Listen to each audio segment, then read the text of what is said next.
on my attention. My countrymen, they love their fiction. Words upon now, it's made with good intentions.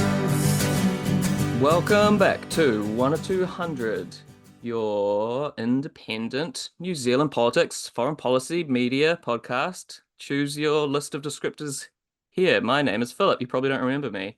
I used to be on this podcast many moons ago. We are going to talk about some New Zealand stuff, some overseas stuff, as is our want. Thanks for joining us. We have Kyle, who we can't get rid of no matter how much we try. How are you doing, Kyle? I'm beginning to wish that you could get rid of me. Wow, the self-loathing is palpable. I love it. And we have Kieran. How are you, mate? I'm good. I love being here, and you will never get rid of me. Oh, delightful. I hope this is the beginning of a beautiful friendship. Okay, step one. Let's talk about some New Zealand stuff. First of all, I mean, it's all, as usual, pretty on the surface depressing, but potentially opens cleavages and opportunities and roads to move forward into the future. But Kyle, how are you feeling about these health funding changes that have cropped up? They are bad. All right, that's the end of that segment. Yeah, we're done. We're done. They're bad. They're bad, and everything that is being done in this space and many other political institutional spaces in New Zealand at the moment are increasingly undemocratic.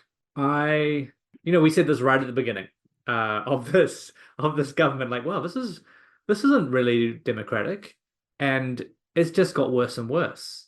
So I guess the big news this week is that the board of Health New Zealand, because we took the Māori name off it, so it's just Health New Zealand now. It's not Te Whatu Oro. They were just let go. And some of them had decided to stand down because they could not stomach the changes that the government was making, particularly ones that had been included apparently in the coalition agreement with ACT to remove things like health funding for Māori. So some people were kind of coming out publicly, they were fronting to the media and saying, I'm not comfortable. It is like against my morals, it's against my human code to be a member of a board that is being asked to make these changes to the public health system. And the government was like, okay, then we're going to kick everyone out except for the guy that we appointed to the board to try and privatize everything and do everything that we want, Lester Levy. Anyone who has worked in the public service, and many people who haven't, know that this guy is a hatchet man. He's been in the health sector previously and absolutely decimated it while he was there. And he's now the commissioner. So he is in a position with, I'm not going to say absolute power, but he gets to direct the stuff in its entirety.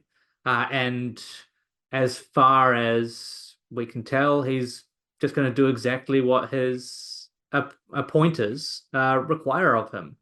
Immediately came out and said, we need to find billions more in savings. Claims that is going to be this kind of backroom staff where those savings are going to be found. Ignore the fact that the backroom staff mantra that National Enact were running during the election has been debunked for 9 or 10 months now. It doesn't work like that, and it never has. And this is undoubtedly going to impact frontline services. Some of the immediate changes that we've seen, which we can only really impute are being caused by this, to see roles that were dedicated to Māori being downsized. So I don't need to say, I think this is what their politics are or what their intent is, because the outcomes are already so utterly clear. Yeah, as usual, you can judge their trajectory of travel by what they're doing rather than what they're saying, right? The front room versus back room distinction has been thoroughly debunked after Nicola Willis said it every single day on the campaign trail, and then pretty quickly had to admit when confronted with any kind of data that it's pretty much a meaningless distinction that you can't really impose. Maybe the leaders of some of these internal government organizations can institute that as a meaningful phrase, but as from a kind of executive perspective, it's pretty cynical to say it will only, quote unquote, only be from backroom workers, as if, you don't value what they do, and also you don't think they serve as the front line. That's how lines work, right? If you have a Yeah, line, there's a reason they're there. they're not, who's going to do that work now? The front line's going to do that work. So you're going to have doctors and nurses and other staff having to pick up the administrative burden. It doesn't work. You need a good back end to make the public service work. And they know this. Like everyone knows this. Like anyone who has worked or interacted with these functions understands this. One of the incredibly frustrating pieces of comms that they're using once again, and this is happening the world over at the moment as well, as Levi's come in and he said, there's this $1.3 billion deficit. It's the health organization's been running us into the ground. It's so inefficient. Doesn't really exist in any meaningful way. But because of the language that they're using and the nod to austerity, it just doesn't get unpicked. They've used this in multiple places. You'll remember that when Nicola Willis came in, she immediately started talking about, there's some hidden traps in the budget. There's actually this deficit that doesn't exist. It's about where you say there is or isn't money.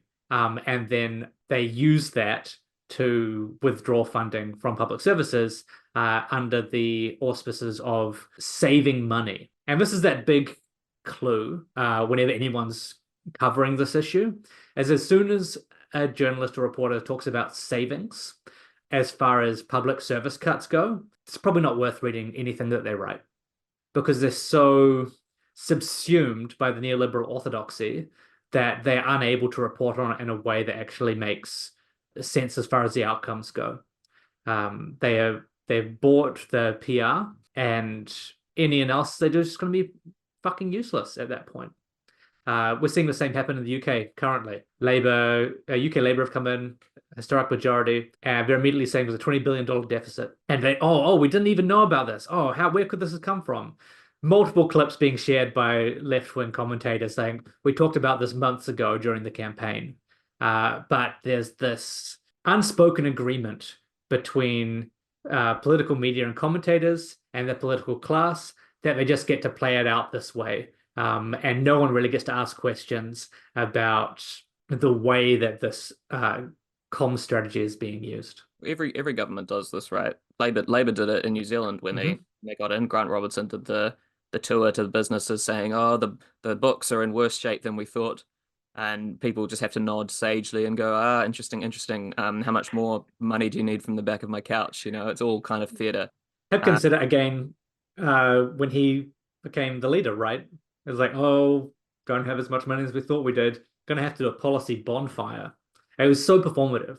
It's very unself-respecting too. Like, yeah, this whole it's like trying to win a kiss from daddy. Like, look at me, I'm so good with money. I'm saving. I'm a good boy or girl. Like, even when the journalists do it, like they're like, oh yeah, savings. It's so important to save. I'm like, really? Because all my friends are broke and buying Chinese cigarettes. Like, but no, I know the difference between like government finances and personal finances. But I mean, as with many things, I really do think a major problem in political reporting is like an utter lack of self-respect on the personal level from the people doing it. And if they had more, they would start asking the questions that you guys have just posed. Like, wait, maybe a government is different than a household. Maybe a health department isn't supposed to make a profit. Yeah, there is a weird kind of psychological aspect to it, right? Like, as soon as I saw the line overspend on health, I was like, well, that, like, overspend compared to what? What are you talking about? Like, even those two phrases in the same headline, I feel like you've already missed something. Like, what's the bottom line? Like, what are your KPIs as a health system? And why overspending from what? Were we spending enough before? What kind of statement is that? Yeah. The priors that are built into a headline like that is pretty sick when you think about it. Yeah, the other thing that the National Coalition is using to justify this huge, like, I just can't underline how bad it is to kick out the whole board and to bring in a commissioner for the entirety of the health system. It's so bad. It's so dare I say authoritarian. But another justification that Christopher Luxon was using is that Health New Zealand wasn't meeting its outcomes against the targets they'd set that they set 4 months ago. It's just so absurd to think that like that in any way justifies that there's an excuse for doing this. But this is a national government thing as well. They love to make big democratic institutions less democratic. The, You the know, we've got a underfunding, history of this. the underfunding will continue until morale improves, right? Yeah. It's So yeah. I was wondering who is like driving this in the sense that like in the States we have like a Heritage Foundation or these right-wing think tanks Hey, that like yo, it's the write same the papers. people. Yeah, but like I was just thinking about that recently. Like this is a move in an attempt to privatize a healthcare system that has been brainstormed almost certainly as such by someone somewhere. And like, is it the Atlas Network? Is it one of the is it like the English think tank that's sort of operating a little like a University of Chicago style um We have our own. evangelical movement? Like who is like is there like some staffer in David Seymour's office who's just like an evil little political wizard wonk like Yeah, I think turning these things out? I mean, in New Zealand, without getting too much into like overseas network stuff, which I think can get overplayed, there's I mean, we have the New Zealand Initiative, we have funded right-wing think tanks and like homegrown ones of people who spend some time in Australia and some time in New Zealand and too much time in Wellington for the most part. You know, and there's a nexus between those people and the New Zealand business confidence freaks who spend all their time in Auckland talking to investors pretty much, talking about, you know, how do we gin up the appearance of business confidence in New Zealand and big corporations, and they, you know, they read the business press and they spend all their time talking to mainstream reporters who are in awe of them with the same kind of trying to please daddy energy that you were talking about before, the Cochrans of the world, right?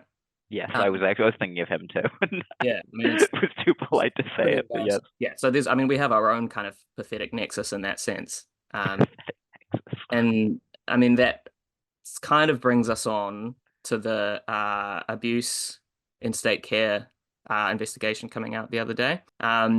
Because I think everyone can and kind of has agreed the like emotional enormity of it is horrific and like really stays with you. The more you read or hear about it, the more kind of heartbreaking it becomes.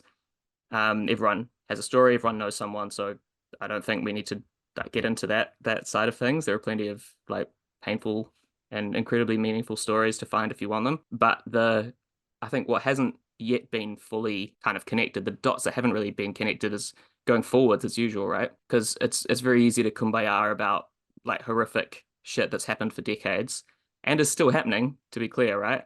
But it's Well, that's much the part we're not talking about. exactly. So it's much harder to connect that to what political program it is that engages with those issues and actually presents a program to stop those problems. It's easy to, you know, left wingers, right wingers, centrists, regardless of your kind of political predilection and self-identification on that scale, you can all say, oh, it's horrific that X happened 10 years ago, 20 years ago, 30 years ago. But then when someone says, okay, what are we going to do about it to stop it happening next year? Suddenly nothing, right? We're going to Tumbleweed. make more boot camps, Philip. Yeah. Yeah. So Chloe was the only one in the house to talk about ramifications, right? Because she said the word boot camps to thunderous applause, which just seemed to be like a verboten. Why is that, right? Get the free speech union on the case, I reckon. There's just for some reason you're not allowed to talk about how we're going to stop. It's the, you know, when I say that people shouldn't be poor, people applaud, and then when I say that we should feed the poor, they call me a communist or whatever that phrase is, right? It's saying it's just that frustrating depoliticization of like emotional moments like this that people won't connect the dots no matter how much you kind of push them to. Because it is political. Like it's okay to say that. Like people being treated 600,000 people being treated like shit and 200,000 people being abused over decades by a government is an inherently political situation. You can't escape that fact. Yeah, it's Please really push people, frustrating but it's not. every time this happens when you get predominantly people on the right saying, oh, it's not the time. You know, it's not the time to think about policy outcomes. That would be belittling the memory of the people who have gone through this. We want a moment of policy silence. It's school shootings for New Zealand. Yeah, yeah. Yeah. To a large extent. And that's not to say there haven't been some really strong statements across the political environment. Like everyone is, I mean, you have to come out and say that people have been even if they didn't want to, they would be forced to, given the content and the enormity of this report. So ACT, National, New Zealand First, etc., I think have all made statements. But as you say, like, what now? And that's the really important thing. And it never gets to that point in the discourse. Like, why are people not just asking this? Why are our reporters not saying, okay, what are you doing? Like, how can you, you're about to start boot camps up soon. You've removed all funding for kind of Māori, Te Ao Māori out of Oranga Tamariki. Like that's being pulled away. And we've had confirmation that a number of the children going into the boot camp pilot program will be Māori.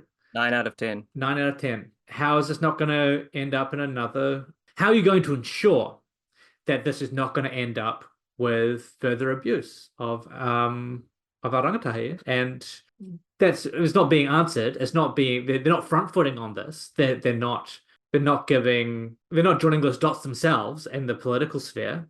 And our media are not forcing them to answer it either, when it should be the number one question being asked of our government at this point. How can you be restarting boot camps when we absolutely know, like with 100% certainty, that they were a driver for abuse in state care? How can you be restarting boot camps? Like for decades, in different formats, in different places, all around the country. Like this isn't a test program. This is going back to a thoroughly run test. We ran this test for decades in different places, different people with different leadership structures, with different demographics, and we just publicly acknowledged that 200,000 kids were abused over that period of time, both in state care, faith-based care, cough charter school analogy. Like what the hell are you thinking? This is the time for the, like, obviously I don't put this at the feet of the right because they're perfectly happy to save a buck by, passively having some kids abused. But this is the time for the Labour Party to be banging their fists on the table, right? And saying, show us the proof that this won't happen again. You're in charge. It's your responsibility, National Party. What the hell are you doing? And like, I think there's an opportunity here to cleave some, not just like to get grossly politically pragmatic, some support, but also some actual like moral valence between some of the positions on the right here. Because it's pretty well acknowledged that Jacinda Ardern didn't want this to be a big deal. Like it started on her watch, but Tracy Martin actually drove more of this than she did behind the scenes from what I've heard. And she wasn't the only person in New Zealand First. Like there are New Zealand First people who have like deep abiding hatred for some of the shit that happened over the last few decades, as you'd expect from an anti-neoliberal, the state should be able to fix its problems fucking party. Like there are some people in that organization that would get mad if you started to talk about this stuff. So you can target some of those MPs. Like there's a coalition across the House that they could be strategically talking to. But you need a program to bring those people over, and you can't just be wishy-washy on this stuff. It's just, I don't know. I feel like the map is there in front of them, and they're just refusing to take a step because it takes some political bravery, and Hipkins is not the man for that moment, right? Well, Hipkins was, this stuff happened under both Labour and National. It's across the board. This stuff goes like through the upper echelons of power and politics in this country. There are going to be stories coming out for weeks, if not months, if not years, about how different judges or lawyers or ministers or people in ministries and in the church, not only necessarily that they took part in abuse, but how they helped to hide it, how they helped to make sure that there wasn't going to be accountability. We've already seen a couple of those stories coming out within days of this report being published. And Labour are probably not touching it out of expediency on some level, which is absolutely fucking disgusting. It's not the time to be thinking about your own political careers and how you might get marked because your party in the past failed to look after wards of state.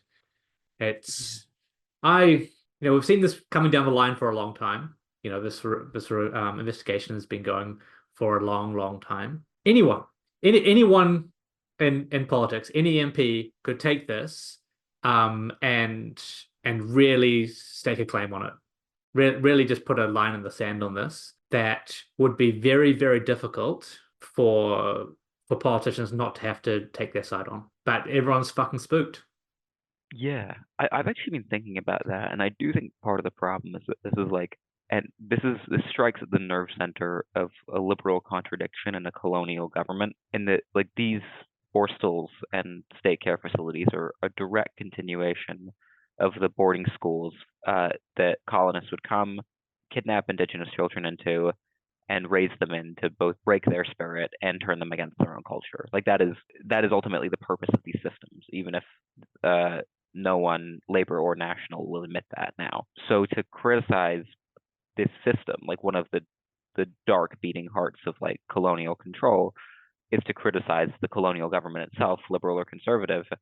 And I think once you start getting into that territory, and like you run into these impossible contradictions in which conservatives can play front foot. They can be like, well, what are we supposed to do? Are we just supposed to let them run amok? And liberals who are not anti-colonial, who are still colonialists, will be like, yeah, of course. Like they'll have no coherent answer, because the only answer is a colonial one, and an anti-colonial response will get you thrown in jail. Like seriously, I mean, like the anti-colonial response would hypothetically, you'd look to like the ANC and like the decolonization of Rhodesia and African states, and no one in parliament is going to be saying that. Like, I mean, that's why they crack down so hard on Palestine stuff, is because that is an anti-colonial movement, and that scares them. That scares the shit out of them. Yeah, no, because I've been thinking about that too. Like, why aren't they going harder? And I'm like, well, because ultimately, like labor, they are still colonialists, and this is part of the project. This is an essential part of the project. Yeah. And we actually have seen some good reporting about this as well. I want to be clear about that. I think there has been some really good information out there, and all of that is being put in front of us.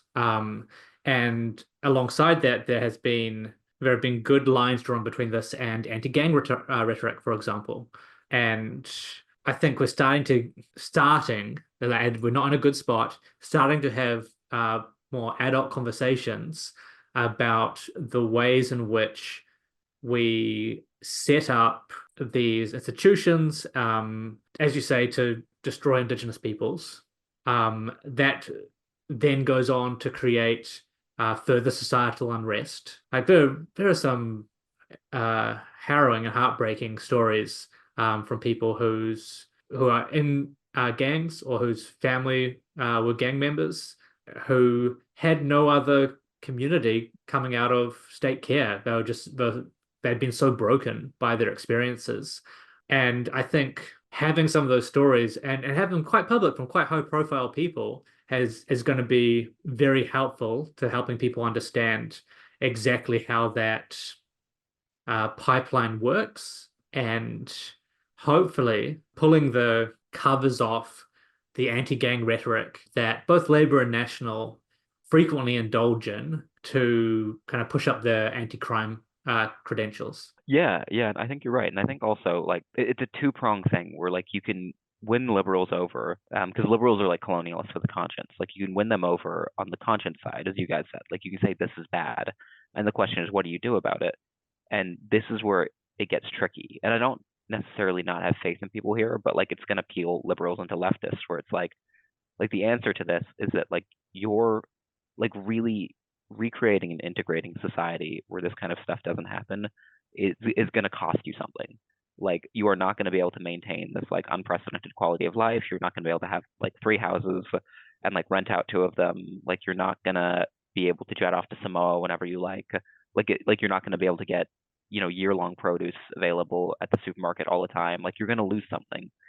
And the question is like, are you willing to sacrifice something for the greater good? And in many cases, people will. Like it just needs to be framed as like that's what a war effort is. Like it needs to be framed and packaged in the right way. But yeah, like they need to be told that like some measure of integration, like sort of de-escalation of like gang versus colonial government stuff. It's going to require some people, like all of us, being a little less safe. Like we're going to have to actually be in the mix in the world. Like New Zealand will become like K Road, which is actually a very safe place where you're just going to run into the world and like all of these different types of people, and you're going to have to live with that, even if some of them don't like you, even if some of them hate you. Like you just they yell at you and you just keep walking. That's cool. I actually quite like that analogy. Like I think that's part of the discomfort, right? Is people have we've lived in our walled gardens for too long, compounds or what have you. And part of that is predicated on a system where the the kind of colonial distribution of economic and educational resources has been deliberately skewed in a certain way. And redistributing that is going to hurt some people. Obviously, the capitalist caveat that it'll hurt the people who have too much already the most, but that doesn't mean that we won't take a hit. People in the top kind of 20% of capital and educational and cultural kind of positionality, I suppose. But yeah, I think you're right in that if you just tell people that that's what the trade-off is, you can at least start to engage with that question. But zero people are doing that because they don't see any immediate gain for themselves or their political projects in doing so. Like probably if you catch some people from Te Pāti Māori on a good day, they will like at least engage with those questions, but that's about it, right? Like even Doc Ferris, like even on a night out, he'd probably not go as far as that, which is a little bit depressing. Yeah, and look, the thing is as well that that's one set of outcomes, right? But the other set of outcomes, if we put those down on the table, it's the current act and National Party policy to privatize prisons and make a mega prison and make sure more people are locked up. And once you're starting to privatize prisons, then you're looking at kind of further capitalization on prison work and locking that significantly into the system in a way that hasn't happened to the same extent as somewhere like the US. And that makes things a lot harder to shift because there'll be a lot more big business interests and political interests tied up in that capital. I don't know. Personally, it's not something I want for Aotearoa. I don't know about everyone else, but yeah, it's going to be. We're going to use the word interesting, but it's going to be really interesting to see the way that this unfolds over the course of the next six months. Hopefully, it goes beyond that. My current feeling is that national and the governmental partners are going to want to do their big, like, this is unacceptable. Oh, I feel so sorry for these people. It's heartbreaking to know this happened under the watch of the New Zealand government. See ya. They do not want to have this continuing in the discourse because it shifts to what are you going to do about it very, very quickly. And I don't think they'd even really be willing to do reparations. No. Yeah, I mean, I think like these people are just evil. Like I'm comfortable saying, like they are just evil to the core. Like, I mean, these are the same people who were they able to sort of countenance the genocide of their enemies? Like they're colonialists, right? Like much like Israelis or Zionists. Like, and that is the ultimate sort of nuclear option, or almost nuclear option for a colonialist is like if you can't get voluntary acquiescence, then you just kill everyone in your way. And I think that is just the bones of settler colonialism generally, and I would not put it past some of them to want the same thing. Well, speaking of bones and settler colonialism and privilege and power, there's unfortunately no rational segue. So we're going to have a hard cut here, probably play an ad for Shell or a debt collecting company or whichever other New Zealand politics podcast you listen to, insert your favorite advertisement here, and then take a hard turn and start a completely different conversation about Netanyahu visiting the United States. And then It's funny because there was a thread there and you chose to completely ignore it. But I love that. Respect that immensely. Yeah, thoughts, feelings. Netanyahu, new uniter in chief of American politics. Finally, something we can all agree on. Genocide is good. Actually, 180,000 dead people over the course of a year is not that bad. Pretty sickening stuff, right? Tough to countenance, even though I'm sure if Josephine were here, she'd be shouting over me saying this isn't new, and I agree. It's not new. Pretty disappointing, even with Colonel Sanders's pretty mixed foreign policy record, for him to say that this is the first time for a war criminal to address when, has there ever been a year when a war criminal hasn't addressed? Yeah, I mean the Speaker of the House is right there addressing the I know, Congress every day, bro. I don't know which direction you've been looking in. It's a little, I don't know. It's hard to it's hard to, I guess, respond to the darkness in the world sometimes. So yeah, I guess people have a kind of nationalist blinders on when they see that kind of energy. But it's really forced me to think back on recent presidents and the various genocides and war crimes and invasions and crimes of aggression and humanitarian interventions. Choose your, nom de guerre, no pun intended here. But yeah, I mean, it's just a genocidal colonial empire, right? Of course, this empire is going to empire, but the nakedness does start to wear pretty thin at moments like this, eh? Yeah, I think that's exactly it. It's like the veil starts to wear thin, and you start to sort of get a real glimpse at like exactly what it requires to maintain our standard of life. I think in America, but in the West more broadly, because New Zealand is actually in many ways not. There's a lot less daylight between New Zealand and America than there is between New Zealand and Yemen. And yeah, like I mean, if anything, what this has driven home to me is that like settler colonialism is the basis for our unprecedentedly high material standard of life, like our staid McMansions, our nice cars, our roads, our disposable plastic everywhere. If you're a frat boy, your wife at home and your mistress in the city. It is the reason that millions of Americans can have a life that like a Roman aristocrat would have envied. And also it was compatible with monarchy, it was compatible with theocracy, and it was compatible with democracy.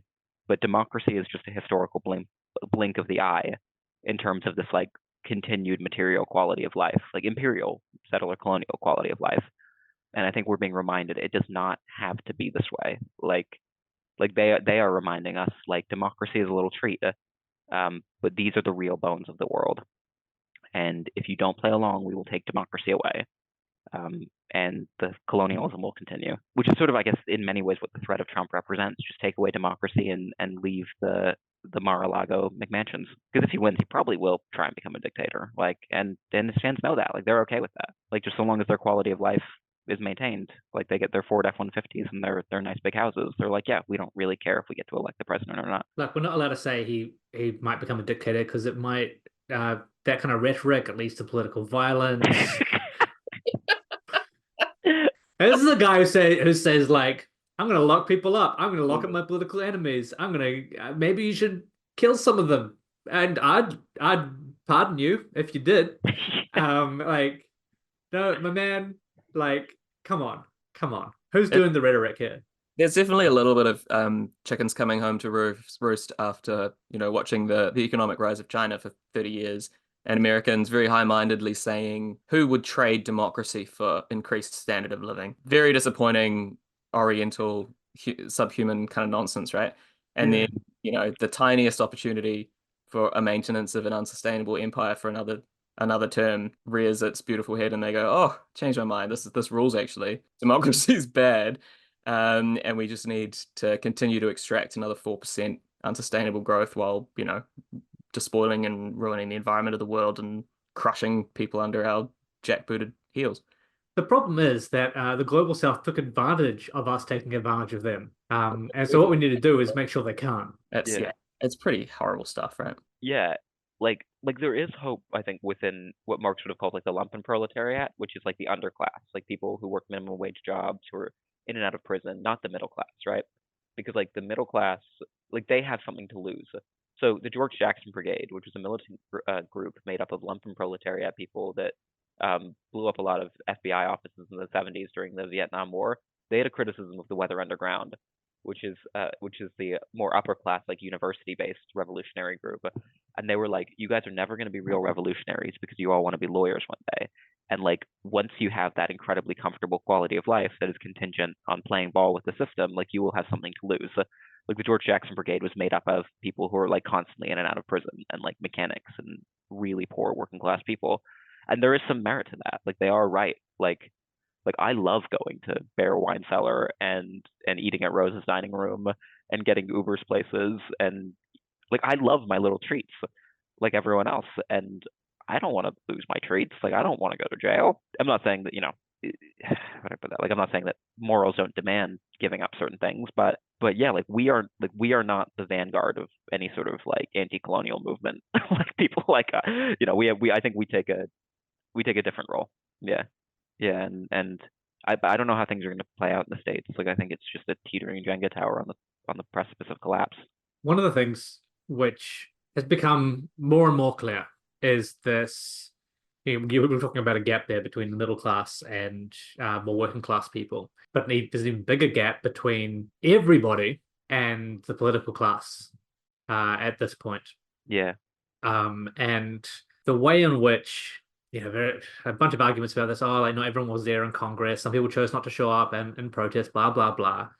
But you had a Congress and whoever their guests were there that, apart from Rashida Tlaib, rose and gave 58 standing ovations to a man who is currently executing a genocide, openly lying, standing up to give a standing ovation to things that everyone knows it's a lie. Even he knows it's a lie. Everyone in the United States knows it's a lie at this point. So it's been debunked 100 times. Who is attacking American citizens, who is attacking democratic rights to freedom of speech and protest. And you have Congress believing that he's some kind of great hero to an extent that I don't think has ever been shown before. Like he didn't speak long enough for that many standing ovations. Surely, give him one at the end.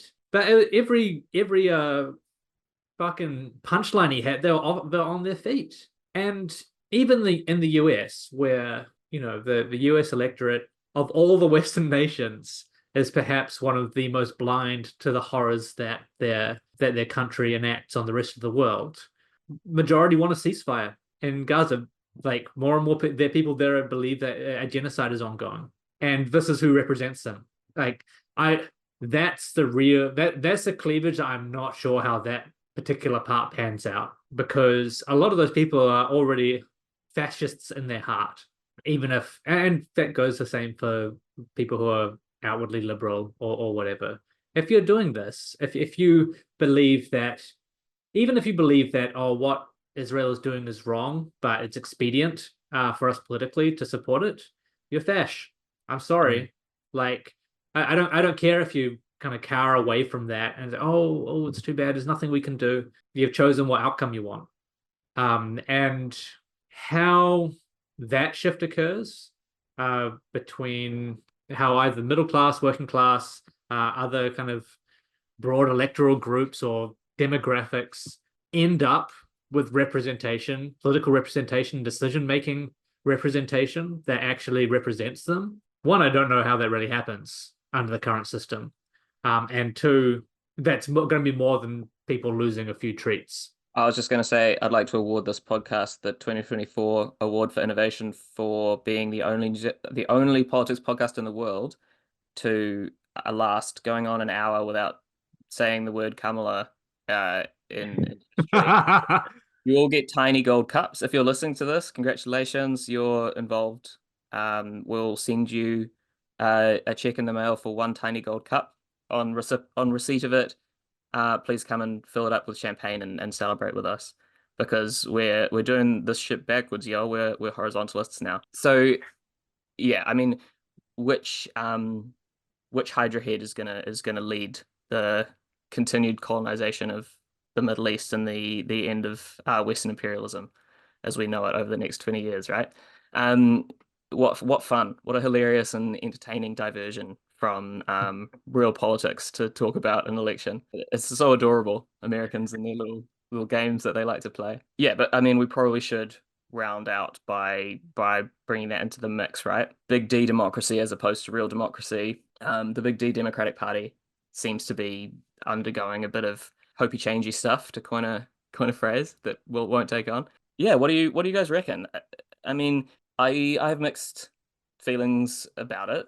Not in a moral sense. I see no reason to be serious about it, but on an aesthetic sense at least, and a strategic sense, I can see that there's an opportunity to rewire coalitions to some extent that they probably won't, but could theoretically take, which is always a good thing. But at the same time, the re-energization of that, I fear what happened when Obama became president and basically dismantled the peace activization that was gaining traction pretty much overnight. And it took, what, 5 years for that shit to rebuild. So, probably both, right? As usual, probably both, probably pressing both buttons and smiling. But who knows? Kieran, what does your heart tell you? You're our resident, the accented friend.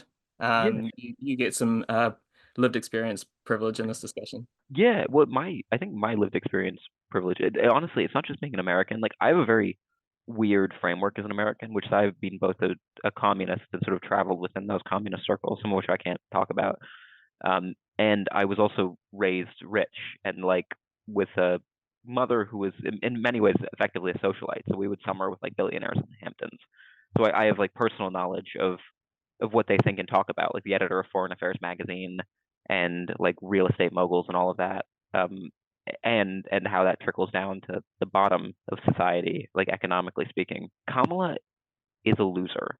Like, she might win, but she is a fucking loser, and her team is full of like, this is a woman who couldn't win a single primary state, whose public image now is of like this sort of zanned out pharmaceutical like weirdo who can't stop laughing inappropriately at public events, and she's just not there. I think once the relief of Biden having stepped down wears off, like, she will be left to run on her charisma and her record, and she does not have smart people advising her. Like, the first thing that her team did was intertwine her campaign with Charlie XCX's Brat, right? Not many people listen to Brat. Like, I live in a gay club world, so like they listen to Brat. Outside of that, people are going to see Deadpool and they're listening to Taylor Swift. And like, the fact that they would do that suggests a level of myopia to me that does not bode well for her campaign moving forward.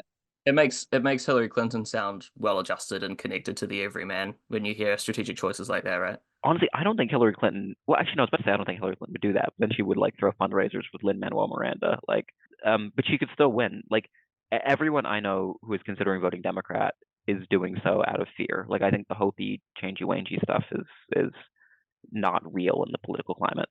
Like, among the rank and file political climate back in the States, everyone would be voting for Kamala to avoid Trump, overwhelmingly. I think you're absolutely right. I think there is this liminal group, however, that they're targeting with this stuff, which is 150,000 white women for Kamala appearing on a Zoom call a couple of days ago to get on board with Kamala and join the campaign and give them money. I think it's about trying to get as much resources quickly as possible from some key demographics to give the impression that there's momentum. I am probably giving them more credit than they're due.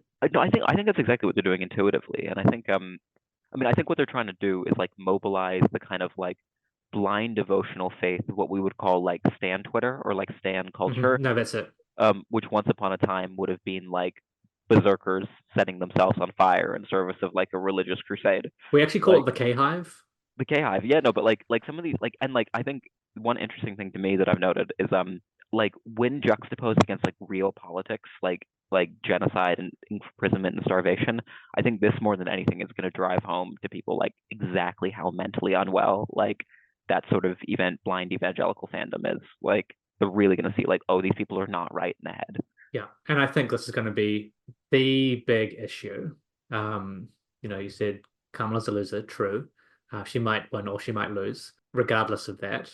But the biggest issue that could lose it for her is because of that dissonance between the way they're trying to run her as, Obama, Michelle Obama and Barack Obama have just come out and with an endorsement, trying to push the Hope and Change candidate that they're trying to recreate Kamala Harris as. If they don't shift on the genocide, they were already losing on that. It's a tough sell, right? That's why Biden was originally behind.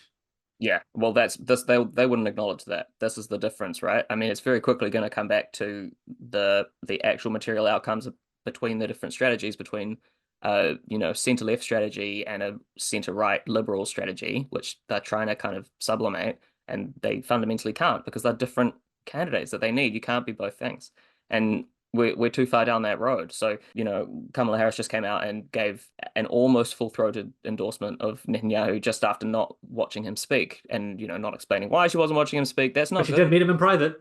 You're winning 0 voters with that on a purely pragmatic, boots on the ground level. You don't need money at this point. Regardless of what she does at this point, I'm confident she'll win record amounts of donations. Her campaign in the next 100 days will rake in more money than anyone's ever seen in American politics. I'm comfortable to put my neck on the line for that. It doesn't matter. You don't need money at this point.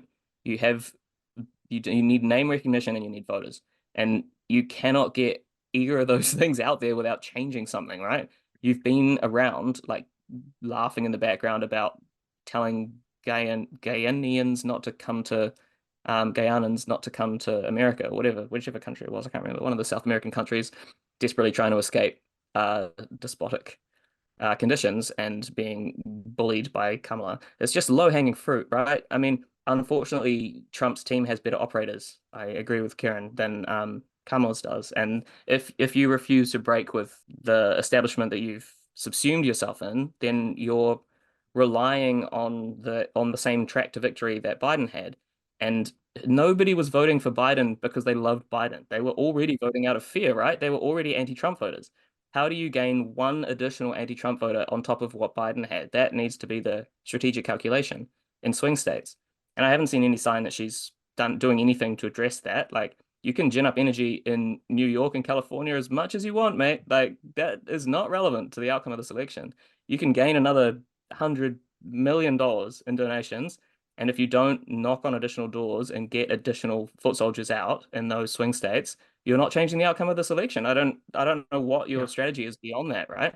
And you can have 400,000 white women on a Zoom call. They were all voting for Biden. Are they going to do anything more for you than they were going to do for Biden? What is that thing, right? They can do it more full-throatedly now because they're not having to sell Biden. Well, it does, yeah. Well, that's the opportunity. An opportunity has presented itself, but I see no reason to think that she's going to take it. It feels all very New Zealand politics, right? Well, this is the thing. It's such a mode of Western politics everywhere now, which is there are these huge issues everywhere, and their pulses are saying, okay, if we can get down to 1 or 2%, then we can target that 0.5% of weird rich people, and that will mean that we win. And it's just not how it works, my man. Yeah.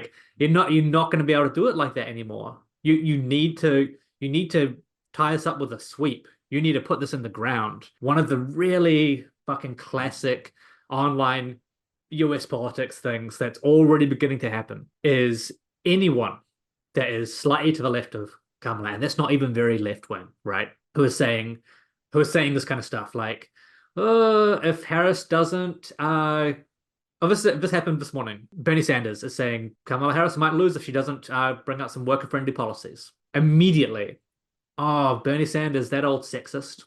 Yeah. Okay, mates. No, this is what Bernie Sanders does. He says this, and he puts pressure on the ascendant political figure to try and pull them left. And he's not even that left-wing, right? But this is the center or the what do you call it? The institutional power center. Their only response to it is ever defensive, and not in a, oh no, we actually are doing that kind of way, but in a, anyone who disagrees with us, we should destroy. I mean, I'm old enough to remember a month ago when I saw Biden World telling everyone who said that he wouldn't be the best Democratic candidate that it was actually racist to tell him to stand down in favor of a black woman because black Democrats support him, not statistically, but in their souls, in the ether, and in the minds of 7 Democratic operatives. That is the case. So, I guess as an anti-racist, I need to call on Biden to reascend to come back and run against Trump, because otherwise there's no way we'll ever see justice. But yeah, I've seen a surprising dearth, however you pronounce that word, of actual strategic analysis, right? There's only half a dozen swing states that are worth talking about in America. There's no point playing another Hillary game of marginal popular vote victory on a basis of hating Trump without actually winning the Electoral College. I thought people have just been watching the British election and seeing a quote-unquote historic Labour victory on what, 34%, 20 something percent of actual potential voters. That's Yeah. how you win an election. You win an election by fighting the conditions that you're in. So I don't know where those articles are. There's a lot of articles about either like this is the rejuvenation of the Democratic project and the Democratic Party, or this won't make any difference.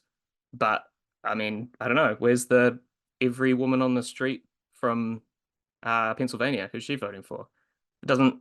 But that's the only relevant consideration, right? America's not a democracy in the sense that people's votes are worth the same. It's a democracy under very, constrained, historically contingent conditions, in a particular moment in time with certain like geographical and economic limitations and logistical impediments that are there for pretty established, deliberate reasons.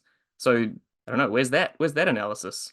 Kieran, explain your country folk to me. Yeah, I actually think I can. I have a pretty good case study. So I personally am not voting for Kamala unless she promises to credibly and conceivably end the Gaza genocide, right? Like I actually wish I could push for more, but this is my hard limit. This is my litmus test. It's like I think if we don't force her to end the genocide, then we as a country are functionally indistinguishable from like 1930s Germany, another place that required genocide to maintain the quality of life, and we ultimately deserve the same treatment. But like, there's an Auckland-based Instagram influencer I used to be friends with who is mostly popular in the States. They run a meme page that has like over 80,000 people, and they're like relatively influential in like New York cultural spheres. And they went on a big Instagram rant recently. This is why we're not friends anymore.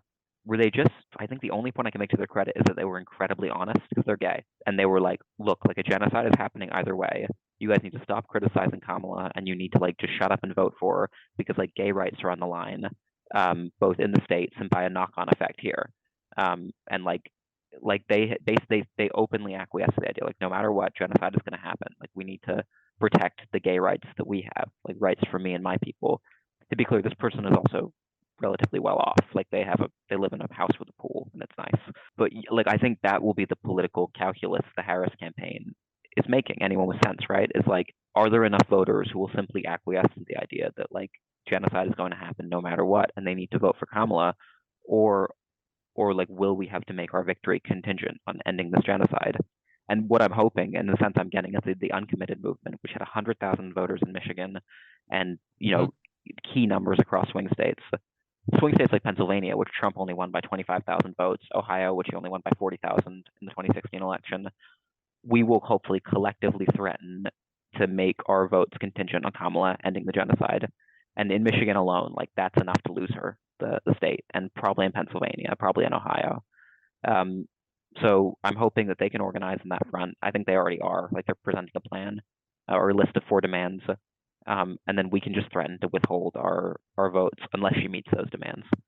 I think this is why so many supporters are so quick to run out it's not the time. Like fight them once we've won. We need to unite now, like using this really disingenuous, like working together to fight fascism language in reference to whoever the right-wing politician is in whichever country you're in. You saw it happen in the UK, you see it happen here, like, oh, just don't criticize your own right now because that's just helping the enemy. Yeah. No, right now, just as the campaign has changed, is when you put on so much pressure that they can't help that but break. Yeah. Like you want me to give up the point in time where our voices have the most impact? That's ludicrous. That you're asking what you're really asking is, as you say, Kieran, for acquiescence to just let us do what we want. That's not how politics works, and the left has forgotten that by and large. You're allowed to be pretty fucking aggressive when you're fighting for something you believe in, and faux claims of unity by the center or by the larger institutions, whoever that might be, more or less, as is often the case, a plea that you let them go further right, so that they can get a 0.5% that they believe exists somewhere on that political scale. It's Self-preservation. It's not, right? but it's not. They're not gonna change their trajectory. Like I totally agree. You're cooking. I love where you're at right now. This is like I think this is fundamentally a big like strategic division between people who think that way and people who don't. Like that's probably one of the biggest kind of undiscussed differences politically is people who will push when there's an opportunity to push and people who will step back because it is absolutely wild how I mean this spans all of the different topics we've discussed today, right? Kamala, opportunity for change, people who deliberately don't take it versus people who say, okay, my support is contingent on giving me what I want. Like give me what I want, peace and justice. Otherwise, you don't get my support, right? I didn't have this opportunity before because there was no reason for Biden to listen to me, and now I do have this opportunity. Fucking take the deal or I'm off, right? You will lose. Same thing, abuse and state care report in New Zealand. This is an opportunity to accurately play on people's legitimate heartstrings that are being plucked right now by the media, by popular culture. 6 o'clock news, thousands and thousands of people across this country are suddenly available for the taking to talk about how do we deliver peace, how do we deliver justice, how do we deliver equity across New Zealand culture. That has, on a historic scale, this is an opportunity to gain thousands and thousands and thousands of supporters. Do you take this opportunity and do you aggressively push and say, this is what this opportunity looks like? My vision says X, my vision says Y, their vision says Z. Do you want what I am offering or do you want what they are offering? Join me or I'm not on your side, right? Same thing with health. Do you want this health plan where we will defund the necessities of life? You're already waiting an hour on the phone to get a GP. Do you want that to continue? Is that acceptable to you? This is the opportunity to say, I will offer an alternative. They do not offer an alternative. This is their plan. This is a deliberate defunding of public assets, public infrastructure, public necessities of life, universal public good, right? Do you want that? As a human, you don't need to break it down into like, equity discussions. You can just say, you're a human, I'm a human. Do you want this? Do you not want this? I'm on your side. Are you on my side? Yes, no, let's go. I don't understand the complexity. Like once you have a lever, fucking push the lever. I don't like these people, these like cowardly center-right liberals, the, Kamala stands presumably, and the Biden crew, they will never do that, right? They will always step back. They will never step forward. And consequently, of course, their agenda is always going to be on the back foot. That's not how you fucking win an argument. Remember the Tea Party? That was not that long ago. And all of the like wise New York Times liberals were saying these people are burning their own agenda, right? These right wingers will put the Republican Party out of power for a generation. Well, look how that worked out. Good job, Tea Party. Like that is leveraging your power by having a small committed group of people consistently show up and destroy people who disagree with them and support people who agree with them until you get on a small scale what you want, and then you leverage that across society. It's really not that complicated. That's how politics has always worked. And it's just disingenuous cowardice to not institute your actual political program. And I think that's the case across all of these topics, right? Yeah, I was thinking we actually, in like the uncommitted movement, the anti-genocide movement, we need to borrow the gun lobby and abortion voter blocks tactic. Like we need to become fundamentalist single issue voters on this one thing. And then once we win, move on to something else. But yeah, no, I totally agree. You need to be willing to overturn the whole table because that's what the gun lobby and abortionists were willing to do. They'd be like, if you are not sufficiently pro anti-abortion, then like we will just let the Democrat win. Like we'll just wait it out. Like we'll give them 4 years or whatever, and then we will just keep pushing you until you become what we want you to be. And it's this thing as well where the institutions, they're so, and I think this is like a personal psychology thing as well. I obviously the institutions are rotten, but it's the people with power who are in there pulling the levers internally, whose egos have just become so fucking inflated at this stage that they see every loss as external to them. So, if the voters don't turn out, it's their fault. It's not ours for not like trying to get those voters, right? But if we win, wow, we're geniuses. We looked at the polls the right way, and we found a way. We found a way to a narrow course to victory. Like there's a huge fucking win on the table and across the Western world for the last decade. It's the same in the US right now. It's the same in the UK, just gone. It's the same in New Zealand as well. Like just offer enough to the people who are voting for you while not getting yourself cooed by the United States. Yeah, actually. Well, I was also thinking the last piece of this too, which is Trump. Um, so he recently went to the Republican National Convention where he got the nomination, but apparently he rewrote the platform himself, and he actually did it quite intelligently, where he basically got all the delegates into a room. I think Rolling Stone reported this, and like he told them all, because like Republican delegates are freaks. They're 5G conspiracy theorists, they're anti-abortionists, and he was just like, "You guys got to stop talking about the abortion thing. It makes you look like freaks." And he like basically took all references to like banning gay marriage out of the platform. He was like, "We're not talking about this. Like this is a losing issue." And he made them rewrite the thing in that, or the plan in that respect, and then he forced them all to vote for it, like his vision. So I wouldn't count him out. Like liberal media loves to count him out, but when David Cronenberg said like the screen is the retina of the mind's eye, or like the first point of like meaning making, like he knows how to bend light around him.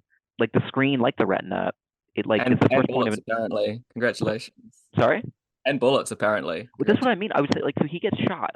He gets shot, and the first thing he knows how to do instinctively is tap into his WWE promoter instincts and get up with his fist up, blood streaming down his face.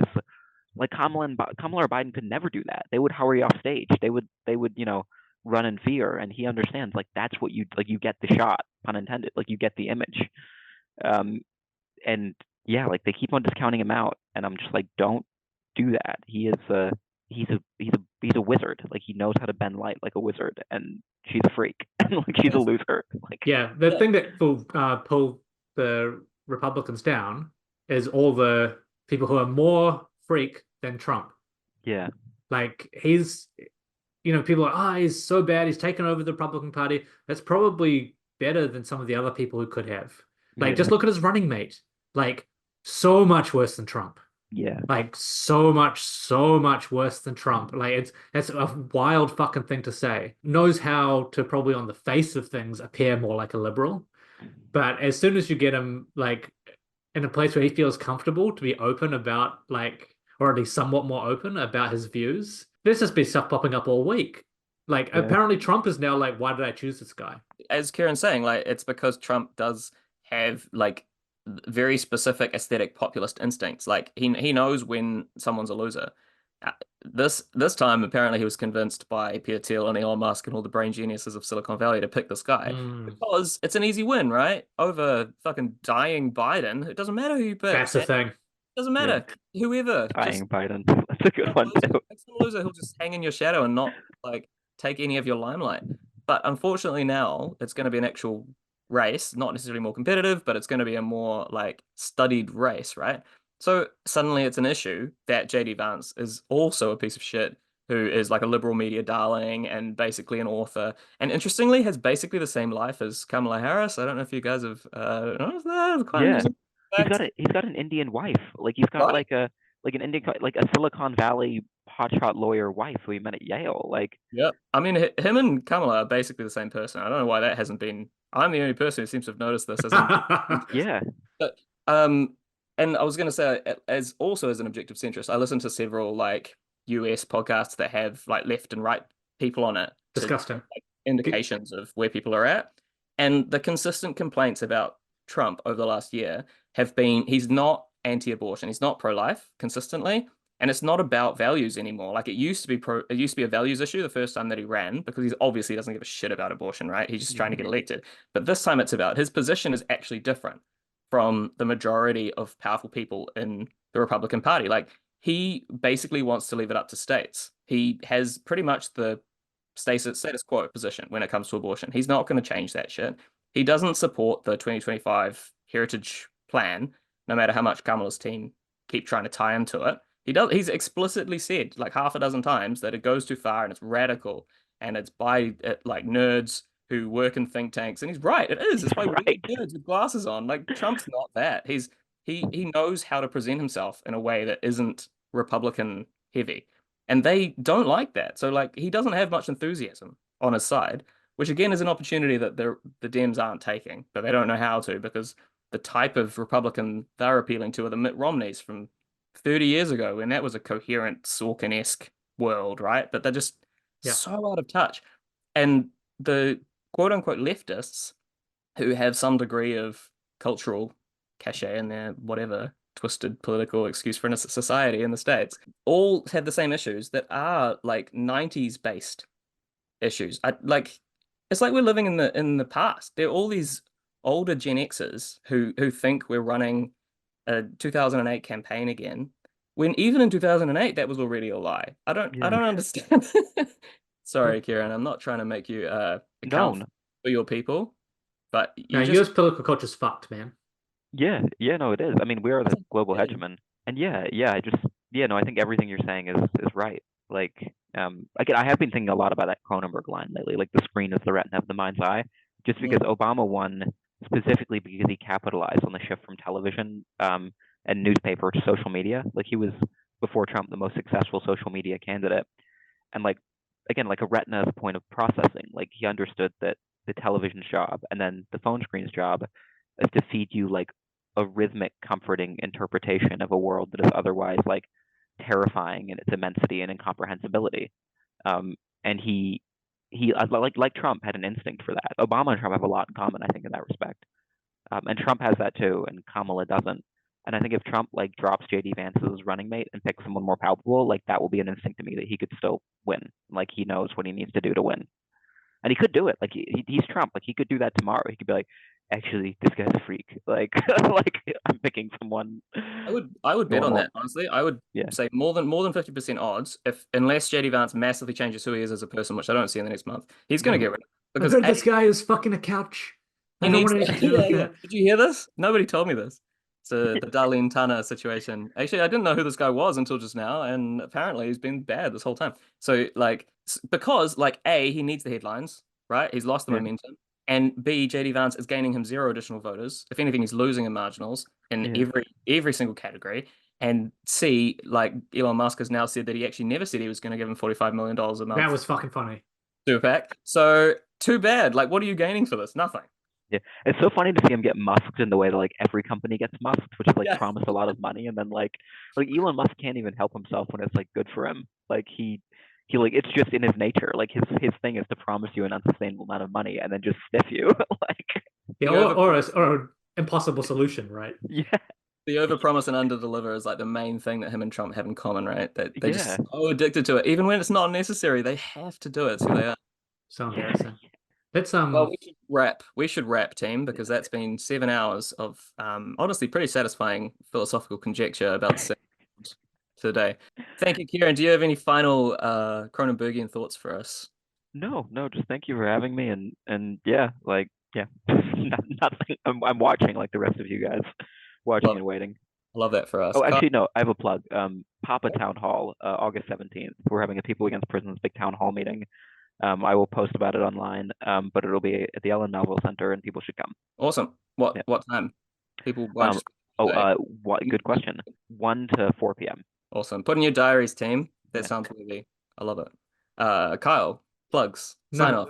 No, I co-host 1 of 200 podcast. Oh, don't listen to that. Sounds pathetic. You can find us right here where you're listening to it. If you want to write anything for us, reach out on Twitter. Always happy to have new contributors. Yeah, we've had some bangers recently and only growing, so it's pretty exciting to see, to be honest. And if you want to be syndicated, we would love to republish your cool shit. We've had some pretty cool collections of progressive, leftist, alternative kind of perspectives on things, which is always nice to start building that momentum. Come to our website, read 10 of our articles, share them with your friends. We appreciate it. We love you. And not in a JD Vance, I love you guys kind of way, because that shit was embarrassing. Thank you very much. That was another episode of 1 of 200. Have a fantastic July, and we'll catch you next week. If artifices are, then I'm living a pointless life, but I'm learning all your lessons. Fucking politics, there's no distinction. The road's upon now. It's paid with good intentions. And I'll admit that I'm at a loss for what to say when the criticism cost me ought to stay. 'Cause I live amongst the people every day in this vindictive, forgetful fucking rain. It feels like we're on the road to hell.